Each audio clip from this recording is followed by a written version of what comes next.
कैसे हैं आप लोग। आई होप कि आप लोग काफ़ी अच्छे होंगे। कॉमर्स की पाठशाला में मैं आपका स्वागत करता हूं। मैं हाजिर हूं MCO 3 के दूसरे इंपॉर्टेंट क्वेश्चन को लेकर के, जो कि जून 2020 में आया था। तो काफ़ी इंपॉर्टेंट ये लेक्चर होने वाला है, इसको पूरा देखिएगा ताकि आपको पूरी जानकारी मिल पाए। और साथ ही साथ इसको अपने दोस्तों के साथ शेयर कीजिए जो जून में जो जून का एग्ज़ाम अभी होने वाला है अगस्त में, उसमें हिस्सा लेने वाले हैं, जो उसमें बैठने वाले हैं एग्ज़ाम्स में, उनके साथ इसको शेयर कीजिए ताकि उनका जो प्रिपरेशन है वो भी बहुत अच्छे तरीके से हो सके और उनके मार्क्स भी एग्ज़ाम्स में अच्छे आ जाएँ। राइट तो आप बहुत ही सही जगह पे हैं। यहाँ पे आपको बहुत अच्छे तरीके से स्टडी करवाई जाएगी, चाहे आप इग्नू के फर्स्ट ईयर में हो या फिर सेकंड ईयर में हो। साथ ही साथ अगर आप बीकॉम में हैं या फिर अगर आपके कोई फ्रेंड्स या फिर कोई अगर रिलेटिव अगर आपका कोई बीकॉम की स्टडी कर रहा है इग्नू से, तो आप उसे हमारा चैनल सजेस्ट कर सकते हैं, क्योंकि यहाँ पे हम प्रीवियस ईयर के क्वेश्चंस को सॉल्व कर रहे हैं और साथ ही साथ यूनिट वाइज भी क्वेश्चन हम सॉल्व करते हैं। हमारा वेबसाइट भी है जहाँ पे आप हमें फॉलो कर सकते हैं, जहाँ पे आपको ये सारे क्वेश्चन के आंसर फ्री ऑफ कॉस्ट आपको मिल जाएंगे। मतलब आप ऑन द गो स्टडी भी कर सकते हो at the same time. Right आप वीडियो जिनको वॉच करना है वो तो वीडियो वॉच करेंगे, साथ ही साथ आप चाहो तो वेबसाइट पे उनको रीड भी कर सकते हो। राइट साथ ही साथ मैं कहना चाहूँगा कि अगर कोई बच्चा अगर कोई स्टूडेंट अगर कोई स्टूडेंट पेड कोर्सेज में हिस्सा लेना चाहता है हमारे कॉमर्स की पाठशाला के पेड कोर्सेज में, तो वो हिस्सा ले सकता है। व्हाट्सएप नंबर मैं इस वीडियो के डिस्क्रिप्शन में प्रोवाइड करा दूंगा, आप वहाँ से मुझसे जानकारी ले सकते हैं रिगार्डिंग द पेड क्लासेस। ठीक है ना। तो फिर स्टार्ट करते हैं आज का लेक्चर। उसके पहले कहना चाहूँगा कि अगर आप हमारे चैनल पर नए हैं तो हमारे चैनल को सब्सक्राइब कर लीजिए और बेल आइकन दबा दीजिए ताकि आपको मेरे वीडियोस की नोटिफिकेशन जो है वो मिलती रहे। राइट तो अभी हम करने वाले हैं दूसरा नंबर क्वेश्चन। पहला हो चुका है MCO 3 का पहला, जो कि जून 2020 में आया था। साथ ही साथ सेकंड नंबर जो क्वेश्चन है वो भी जून 2020 में आया है। तो हम प्रीवियस ईयर के क्वेश्चन को सॉल्व कर रहे हैं। राइट तो सबसे पहला क्वेश्चन यहाँ पे जो है हमारा दूसरा जो क्वेश्चन है वो है what do you mean by correlation and regression, how are they used to test hypothesis. देखो ये जो दूसरा नंबर का क्वेश्चन है ये मैं आपको किसी और दिन कराने वाला हूँ। 2 नंबर में क्वेश्चन में 2 क्वेश्चन है। राइट सबसे पहला तो मीनिंग पूछा जा रहा है आपसे कोरिलेशन और रिग्रेशन का, और दूसरा आपसे पूछा जा रहा है कि किस तरीके से ये दोनों हेल्पफुल हैं अपने हाइपोथेसिस को चेक करने के लिए या फिर उसको टेस्ट करने के लिए। राइट तो इसके लिए मुझे जो इसके जो कोफिशिएंट्स हैं, जो इसके मतलब जो फार्मूलाज हैं जिसके ऊपर ये बेस करके जो ये काम करता है, उसको लेकर के मुझे अलग से वीडियो बनाना पड़ेगा, है ना, क्योंकि वो लेक्चर काफ़ी लंबा होने वाला है। तो इसलिए मैंने उस क्वेश्चन को इसमें इंक्लूड नहीं करा है। फिलहाल हम लोग सिर्फ करेंगे what do you mean by correlation और एंड रिग्रेशन। कोरिलेशन और रिग्रेशन का मतलब क्या होता है, ठीक है ना। तो आइए फिर लेक्चर स्टार्ट करते हैं। So correlation, if two variables say x and y vary or move together in the same or in the opposite direction they are said to be correlated or associated. देखो यहाँ पे क्या बात बोलेगी, इसको तोड़ तोड़ के समझो। यहाँ पे 2 वेरिएबल है, एक x है और एक y है, दोनों मूव कर रहा है। 2 वेरिएबल है, एक x है एक y है, दोनों मूव कर रहा है। अब इससे फर्क नहीं पड़ता कि वो लोग सेम डायरेक्शन में जा रहे हैं, मतलब नॉर्थ में जा रहे हैं, या फिर कोई एक नॉर्थ में जा रहा है और दूसरा जो है साउथ में जा रहा है, और in the opposite direction they are said to be correlated and और एसोसिएटेड। उसको हम लोग कोरिलेटेड बोलेंगे या फिर एसोसिएटेड बोलेंगे, है ना, क्योंकि यहाँ पे कोरिलेशन की बात की जा रही है। यहाँ पे एक क्वेश्चन के 2 वेरिएबल की बात की जा रही है जो कि मूव कर रहे हैं साथ में मूव कर रहे हैं। ये भी पॉइंट बहुत इंपॉर्टेंट है कि दोनों के दोनों साथ में मूव कर रहे हैं। फर्क नहीं पड़ता कि वो सेम डायरेक्शन में मूव कर रहे हैं या फिर ऑपोजिट में, but if they are moving together then that will be called correlated or associated. I hope कि आपको समझ में आ गया होगा। Thus correlation refers to the relationship between the variables, है ना। तो यहाँ पे correlation का मतलब क्या होता है, variables के आपस का relation।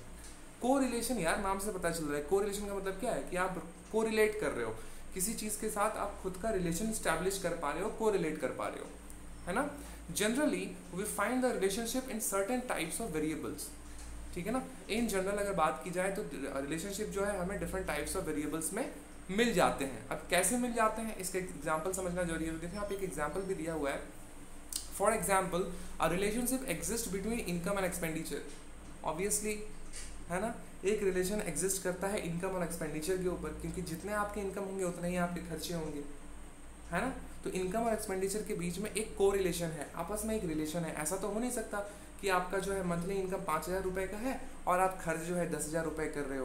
राइट आपका जो मंथली इनकम होगा और जो खर्च होगा वो दोनों एक दूसरे से कोरिलेटेड होगा। राइट तो ये बात यहाँ पे बोली गई।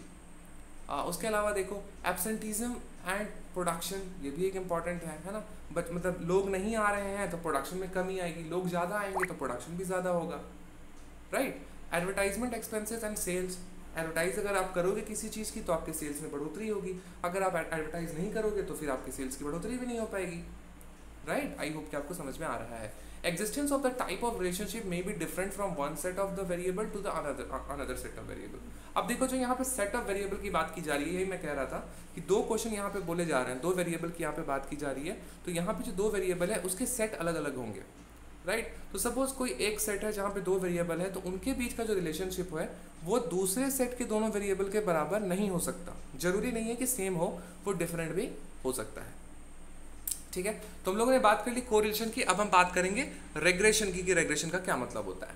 So when we identify the fact that the correlation exists between two variables, we shall develop an estimating equation known as regression equation or estimating line, or that is a methodological formula which helps us to estimate or predict the unknown value of one variable from known value of another variable. ये कुछ ऐसा ही किस्सा है कि जैसे कि आपको बता दिया गया कि दो अंकों का जोड़ जो है 10 होता है, एक अंक अगर 6 है तो दूसरा क्या होगा, दूसरा क्या होगा, 4 होगा, है ना। यही बात है, वही बात यहाँ पे बोली जा रही है कि जब हम ये आइडेंटिफाई कर लेते हैं कि दो चीज़ों के बीच में, दो वेरिएबल्स के बीच में कोरिलेशन एग्जिस्ट करता है, तो वहाँ से हम जो है डेवलप कर सकते हैं, ठीक है ना, एक एस्टिमेटिंग इक्वेशन जिसको हम रिग्रेशन या फिर रिग्रेशन कहेंगे, रिग्रेशन इक्वेशन कहेंगे, या फिर एस्टिमेटिंग लाइन कहेंगे, जो कि एक मेथोडोलॉजिकल फॉर्मूला होता है जिसमें हम ये प्रेडिक्ट करने की कोशिश करते हैं कि अगर एक चीज़ की वैल्यू कुछ है तो दूसरी चीज़ की वैल्यू क्या होगी। एक चीज़ की वैल्यू आपको पता है, एक वेरिएबल की वैल्यू आपको पता है, आपको दूसरे वेरिएबल की वैल्यू निकालनी है। ये आप कैसे कर पाते हो, ये आप रिग्रेशन के हेल्प के ज़रिए कर सकते हो। मतलब रिग्रेशन जो इक्वेशन तैयार होगा या फिर जो एस्टिमेटिंग लाइन तैयार होगा उसके बेसिस पे ये चीज़ आप कर सकते हो। इन द वर्ड्स ऑफ या लुन चाओ, है ना, या लुन चाओ एक लेखक टाइप का आप कह सकते हो, या फिर उन्होंने रिग्रेशन के बारे में कुछ कहा है। आइए देख लेते हैं उन्होंने क्या कहा है। तो उनके हिसाब से, उनके वर्ड्स में, उनके शब्दों में, regression analysis attempts to establish the nature of the relationship between variables. Regression जो होता है, रिग्रेशन एनालिसिस जो होता है, इसमें हम इस्टेब्लिश करने की कोशिश करते हैं दो वेरिएबल्स के बीच का रिलेशन, है ना। दो वेरिएबल है, दोनों के बीच में किस तरह का रिलेशन इस्टेब्लिश हो सकता है, ये हम फाइंड आउट करने की कोशिश करते हैं। That is to study the functional relationship between the variables and thereby provide a mechanism for prediction or forecasting, right? यहाँ पे हम स्टडी करते हैं फंक्शनल रिलेशनशिप बिटवीन द जो दो वेरिएबल्स हैं, उनके बीच का जो फंक्शनल रिलेशनशिप है, फंक्शनल मतलब वो किस तरीके से कार्य कर रहे हैं, किस तरीके से वो काम कर रहे हैं उसके बीच में। जैसे कि कोई सपोज इस तरीके से काम कर रहा है कि कोई जो है आपको सुबह में 8 बजे उठा दे रहा है सुबह में, है ना, और दूसरा जो है आपको सुबह में 7 बजे उठा दे रहा है। तो मतलब सपोज अलार्म लगा हुआ है, यहाँ पे वेरिएबल सपोज अलार्म है, मैं कुछ भी एग्जांपल दे रहा हूँ आपको, बट यहाँ पे मैं कुछ भी दे सकता हूँ, लाइक आपको समझना है बस, है ना, सिंपल सी बात है। तो यहाँ पे सपोज दो वेरिएबल है, वो दो वेरिएबल कुछ भी हो सकता है, तो दोनों के जो काम करने का तरीका होगा उसके बीच में किस तरह का रिलेशन है, किस तरह का फंक्शनल रिलेशन है, वो इस्टेब्लिश की जाती है ना, या या लुन चाओ के हिसाब से, जिसके माध्यम से जब आप ये रिलेशन इस्टेब्लिश कर लोगे तो इसके माध्यम से आप एक मैकेनिज्म तैयार कर लोगे जिसके ज़रिए आप प्रिडिक्ट कर पाओगे कि इन फ्यूचर जो है क्या होने वाला है, या फिर आप फॉरकास्टिंग कर पाओगे। फॉरकास्टिंग मतलब वही फ्यूचर की बात की जा रही है। For example, if we confirm that advertisement expenditure and sales are correlated, अगर हम ये कन्फर्म कर देते हैं कि एडवर्टाइजमेंट एक्सपेंडिचर और सेल्स कोरिलेटेड है, जो कि है, अगर एडवर्टीजमेंट होगा तो सेल बढ़ेगा, एडवर्टीजमेंट नहीं होगा तो सेल नहीं बढ़ेगा, जैसा है वैसे ही रहेगा, है ना। तो हम ये कंफर्म कर रहे हैं कि दोनों के बीच में एक कोरिलेशन है। We can predict the required amount of advertising expenses for a given amount of sales और वाइस वर्सा। अब अगर हम ये कंफर्म कर देते हैं तो हम ये प्रिडिक्ट कर सकते हैं कि कितने रुपए का एडवर्टाइजमेंट करने से आपके सेल में कितने रुपए की बढ़ोतरी होगी। अब इसको कुछ इस तरीके से समझो, अगर आप सपोज 5 रुपये का एडवर्टाइजमेंट कर रहे हो, मतलब आपने सपोज अपने शहर में एक बिलबोर्ड लगाया, एक बिलबोर्ड में आपने अपना ऐड डाला, तो कितने लोग उसको देखेंगे? बहुत ही कम लोग देखेंगे, क्योंकि वो सिर्फ उसी लोकेलिटी में रहेगा। बट अगर आप सोचो, सपोज उसमें 5 रुपये खर्चे हो रहे हैं, और सपोज आपने पूरे शहर में तकरीबन 10 जगह पे 10 बिलबोर्ड्स में अपने एडवर्टाइजमेंट को लगाया, और 5 रुपये सभी में खर्चे हो रहे हैं, तो 50 रुपये यहाँ पे खर्चे हो रहे हैं। तो 5 रुपये में कम लोग देख रहे हैं, 50 रुपये में ज़्यादा लोग देख रहे हैं। समझ में आ रहा ना?